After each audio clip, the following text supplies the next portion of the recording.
साई राम। श्री साई सच्चरित्र अध्याय 25 जो अकारण ही सभी पर दया करते हैं तथा समस्त प्राणियों के जीवन एवं आश्रय दाता है, जो पर ब्रह्म के पूर्ण अवतार है, वैसे अहेतुक दया सिंधु और महान योगी राज के चरणों में साष्टांग प्रणाम कर अब हम यह अध्याय आरंभ करते हैं। श्री साई की जय हो। वो संत चूड़ामणि समस्त शुभ कार्यों के उद्गम स्थान और हमारे आत्माराम तथा भक्तों के आश्रय दाता है। हम उन साईनाथ की चरण वंदना करते हैं जिन्होंने अपने जीवन का अंतिम ध्यान प्राप्त कर लिया है। श्री साई बाबा अनिर्वचनीय प्रेम स्वरूप है। हम तो केवल उनके चरण कमलों में दृढ़ भक्ति ही रखनी चाहिए। जब भक्त का विश्वास दृढ़ और भक्ति परिपक्व हो जाती है तो उसका मनस्थ भी शीघ्र ही सफल हो जाता है। जब हेमाड पंथ हो साई सच्चरित्र तथा साई लीलाओं के रचने की तीव्र उत्कंठा हुई तो बाबा ने तुरंत ही वो पूर्ण कर दी। जब उन्हें स्मृति पत्र इत्यादि रखने की आज्ञा हुई तो हेमाड पंथ में स्फूर्ति, बुद्धिमत्ता, शक्ति तथा कार्य करने की क्षमता स्वयं ही आ गई। वो कहते हैं कि मैं इस कार्य के सर्वदा अयोग्य होते हुए भी श्री साई के शुभ आशीर्वाद से इस कठिन कार्य को पूर्ण करने में समर्थ हो सका। फलस्वरूप ये ग्रंथ श्री साई सच्चरित्र अब लोगों को उपलब्ध हो सका, जो एक निर्मल स्तोत्र या चंद्रकांत मणि के ही सदृश है, जिसमें से सदैव साई लीला रूपी अमृत झरा करता है, ताकि पाठक जी भरकर उसका पान करे। जब भक्त पूर्ण अंतकरण से श्री साई बाबा की भक्ति करने लगता है तो बाबा उसके समस्त कष्ट और दुर्भाग्यों को दूर कर स्वयं उसकी रक्षा करने लगते हैं। अहमदनगर की श्री दामोदर सावलाराम रासने का सार की निम्नलिखित कथा उपयुक्त कथन की पुष्टि करती है। दामू अन्ना पाठकों को स्मरण होगा कि इन महाशय का प्रसंग 6वें अध्याय में शिरडी के रामनवमी उत्सव के प्रसंग में आ चुका है। ये लगभग सन 1897 में शिरडी पधारे थे, जबकि रामनवमी उत्सव का प्रारंभ ही हुआ था और उसी समय से वो एक जरीदार बढ़िया ध्वज इस अवसर पर भेंट करते हैं तथा वह एकत्रित गरीब भिक्षुकों को भोजन आदि कराया करते थे। दामू अन्ना की सौदे रुई का सौदा। दामू अन्ना को मुंबई से उनके एक मित्र ने लिखा कि वो उनके साथ साझेदारी में कोई रुई का सौदा करना चाहते हैं, जिसमें लगभग 2 लाख रुपयों का लाभ होने की आशा है। सन 1836 में नरसिंह स्वामी को दिए गए एक वाक्य में दामू अन्ना ने बतलाया कि रुई के सौदे का ये प्रस्ताव मुंबई के एक दलाल ने उनसे किया था, जो कि साझेदारी से हाथ खींचकर मुझ पर ही सारा भार छोड़ने वाला था। भक्तों के अनुभव भाग 11 पृष्ठ 75 के अनुसार दलाल ने लिखा था कि धंधा अति उत्तम है और हानि की कोई आशंका नहीं है। ऐसे स्वर्णिम अवसर को हाथ से ना खोना चाहिए। दामू अन्ना के मन में नाना प्रकार के संकल्प विकल्प उठ रहे थे, परंतु स्वयं कोई निर्णय करने का साहस वो ना कर सके। उन्होंने इस विषय में कुछ विचार तो अवश्य कर लिया, परंतु बाबा के भक्त होने के कारण पूर्ण विवरण सहित एक पत्र श्यामा को लिख भेजा, जिसमें बाबा से परामर्श प्राप्त करने की प्रार्थना की।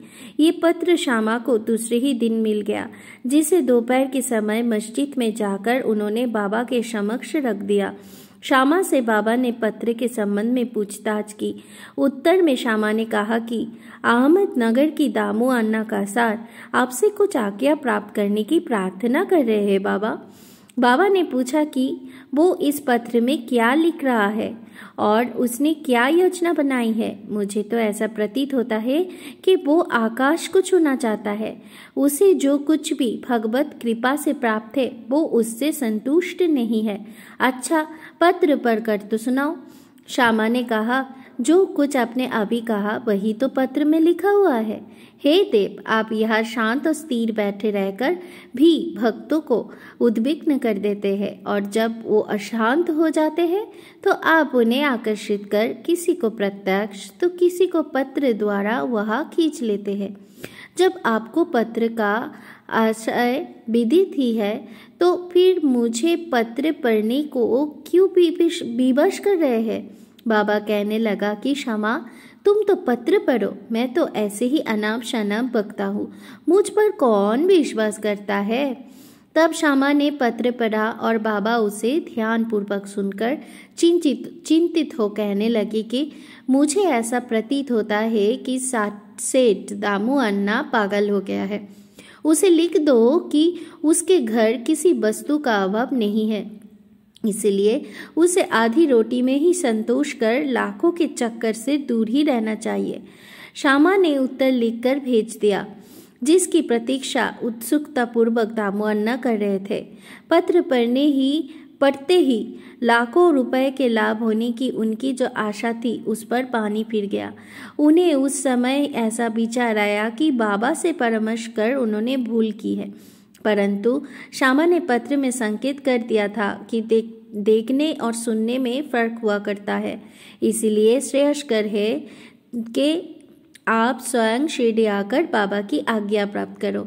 बाबा से स्वयं अनुमति लेना उचित समझकर वो शिरडी आए। बाबा के दर्शन कर उन्होंने चरण सेवा की, परंतु बाबा के सम्मुख सौदे वाली बात करने का साहस वो ना कर सके।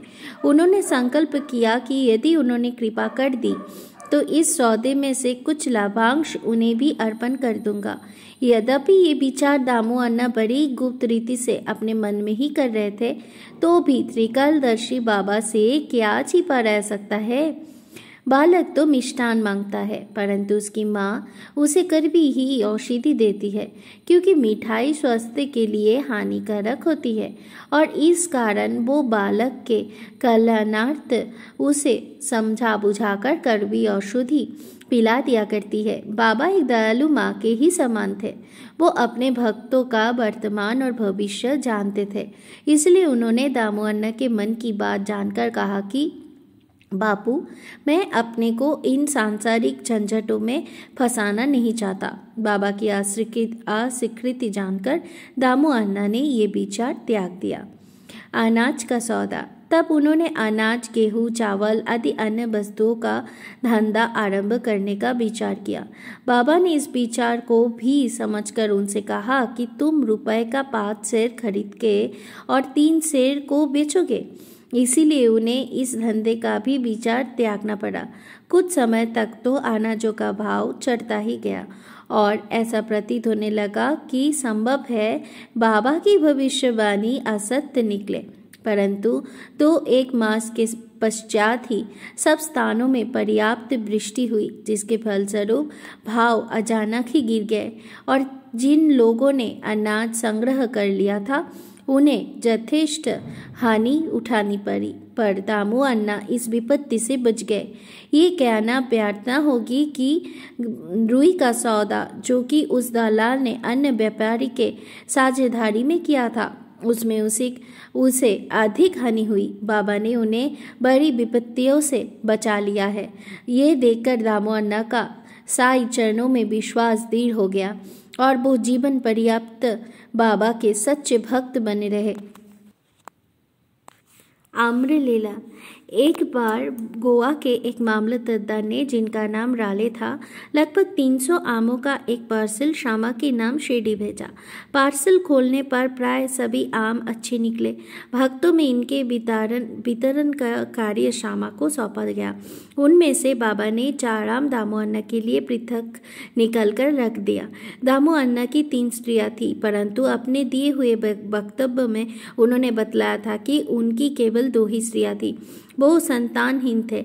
इस कारण उन्हें अनेक ज्योतिषियों से इसका समाधान कराया और स्वयं भी ज्योतिष शास्त्र का थोड़ा सा अध्ययन कर जान लिया कि जन्म कुंडली में एक पाप ग्रह के स्थित होने के कारण इस जीवन में उन्हें संतान का मुख देखने का कोई यज्ञ नहीं है। परंतु बाबा के प्रति तो उनकी अटल श्रद्धा थी। पार्सल मिलने के 2 घंटे पश्चात ही वो पूजा अनर्थ मस्जिद में आए। उन्हें देखकर बाबा कहने लगा कि लोग आमों के लिए चक्कर काट रहे हैं, परंतु ये तो दामू के हैं, जिसके है वही को खाने दो और मरने दो। इन शब्दों को सुन दामू अन्ना के हृदय पर वज्रघात सा हुआ, परंतु मालसापति ने उन्हें समझाया कि इस मृत्यु शब्द का अर्थ अहंकार के विनाश से है और बाबा की चरणों की कृपा से तो वो आशीर्वाद स्वरूप है। तब वो आम खाने को तैयार हो गए। इस पर बाबा ने कहा कि वो तुम ना खाओ, उन्हें अपनी छोटी स्त्री को खाने दो। इन आमों के प्रभाव से उसे 4 पुत्र और 4 पुत्रियां उत्पन्न होगी। ये आज्ञा शिर धार्य कर उन्होंने ये आम ले जाकर अपनी छोटी स्त्री को दिए। धन्य है श्री साईं बाबा की लीला, जिन्होंने भाग्य विधान पलट कर उन्हें संतान सुख दिया। बाबा की स्वेच्छा से दिए वचन सत्य हुए, ज्योतिषियों को नहीं। बाबा के जीवन काल में उनके शब्दों लोगों में अधिक विश्वास और महिमा स्थापित की, परंतु महान आश्चर्य है कि उनके समाधिस्थ होने के उपरांत भी उनका प्रभाव पूर्ववत ही है। बाबा ने कहा कि मुझ पर पूर्ण विश्वास रखो, यद्यपि मैं देह त्याग भी कर दूंगा, परंतु फिर भी मेरी अस्थियां आशा और विश्वास का संचार करती रहेंगी। केवल मैं ही नहीं, मेरी समाधि भी वार्तालाप करेगी, चलेगी फिरेगी और उन्हें आशा का संदेश पहुंचाती रहेगी। जो अनन्य भाव से मेरी शरणागत होंगे, निराश ना होना कि मैं तुमसे विदा ले लूँगा। तुम सदैव मेरी अस्थियों को भक्तों के कल्याणार्थ ही चिंतित पाओगे। यदि मेरा निरंतर स्मरण और मुझ पर दृढ़ विश्वास रखोगे तो तुम्हें अधिक लाभ होगा। प्रार्थना। एक प्रार्थना कर हेमंत पंत यह अध्याय समाप्त करते हैं। हे साईं सद्गुरु, भक्तों के कल्पतरु, हमारी आपसे प्रार्थना है कि आपके अभय चरणों की हमें कभी विस्मृति ना हो। आपके श्री चरणों का कभी भी हमारी दृष्टि से ओझल ना हो। हम इस जन्म मृत्यु के चक्र से इस संसार में अधिक दुखी है। आप दया कर इस चक्र से हमारा शीघ्र उद्धार कर दो। हमारी इंद्रियां जो विषय पदार्थों की ओर आकर्षित हो रही है, उनकी बाह्य प्रवृत्ति से रक्षा कर उन्हें अंतर्मुखी बनाकर हमें आत्मदर्शन के यज्ञ बना दो। जब तक हमारी इंद्रियों की बहिर्मुखी प्रवृत्ति और चंचल मन पर अंकुश नहीं है, तब तक आत्मा साक्षात्कार की हमें कोई आशा नहीं है। हमारे पुत्र और मित्र कोई भी अंत में हमारे काम ना आएंगे।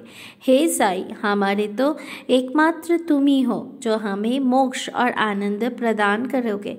हे प्रभु, हमारी तर्क वितर्क तथा अन्य कुप्रवृत्तियों को नष्ट कर दो। हमारी जिह्वा सदैव तुम्हारे नाम स्मरण का स्वाद लेती रहे।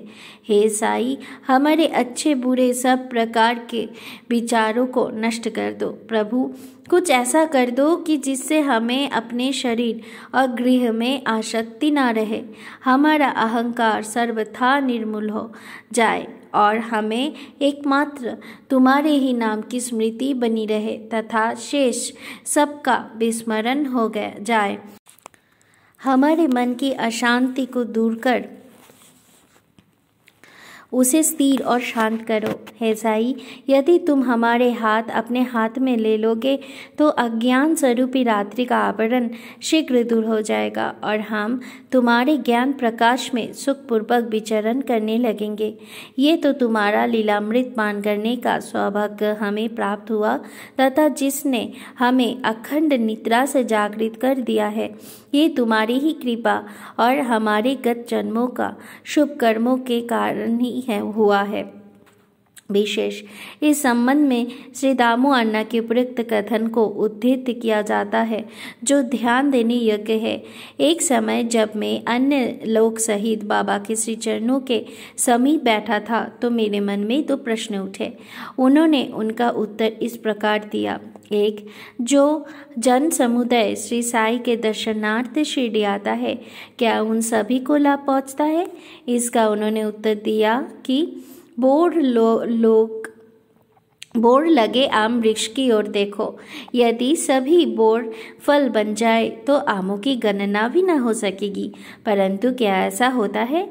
बहुत से बोर झड़कर गिर जाते हैं। कुछ फले और बोरे भी आंधी के झकारों से गिरकर नष्ट हो जाता है और उनमें से कुछ थोड़े ही शेष रह जाते हैं। दूसरा प्रश्न मेरे स्वयं के विषय में था। यदि बाबा ने निर्वाण ले लिया तो मैं बिल्कुल ही निराश्रित हो जाऊंगा, तब मेरा क्या होगा?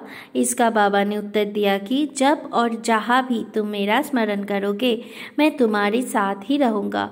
इन वचनों का उन्होंने सन 1818 के पूर्व भी निभाया है 1918 के पूर्व भी निभाया है और सन 1918 के पश्चात आज भी निभा रहा है। वो अभी भी मेरे ही साथ रहकर मेरा पथ प्रदर्शन कर रहा है। ये घटना लगभग सन 1810 से 11 की है। उसी समय मेरा भाई मुझसे पृथक हुआ और मेरी बहन की मृत्यु हो गई। मेरे घर में चोरी हुए और पुलिस जांच पड़ताल कर रही थी। इन्हीं सब घटनाओं ने मुझे पागल सा बना दिया था। मेरी बहन का स्वर्गवास होने के कारण मेरे दुखों का पारावार न रहा और जब मैं बाबा की शरण गया तो उन्होंने अपने मधुर उपदेशों से मुझे सांत्वना देकर अप्पा कुलकर्णी के घर पूरनपल्ली खिलाई तथा मेरे मस्तक पर चंदन लगाया। जब मेरे घर चोरी हुए और मेरे ही एक 30 वर्षीय मित्र ने मेरी स्त्री के गहनों का सिंदूक जिसमें मंगलसूत्र नाथ आदि थे वो चुरा लिया, तब मैंने बाबा की चित्र के समक्ष रोदन किया और उसके दूसरे ही दिन वो व्यक्ति स्वयं गहनों का संदूक मुझे लौटाकर क्षमा प्रार्थना करने लगा। ओम श्री सद्गुरु साईनाथ अर्पणमस्तु। शुभम भवतु। ओम साई राम।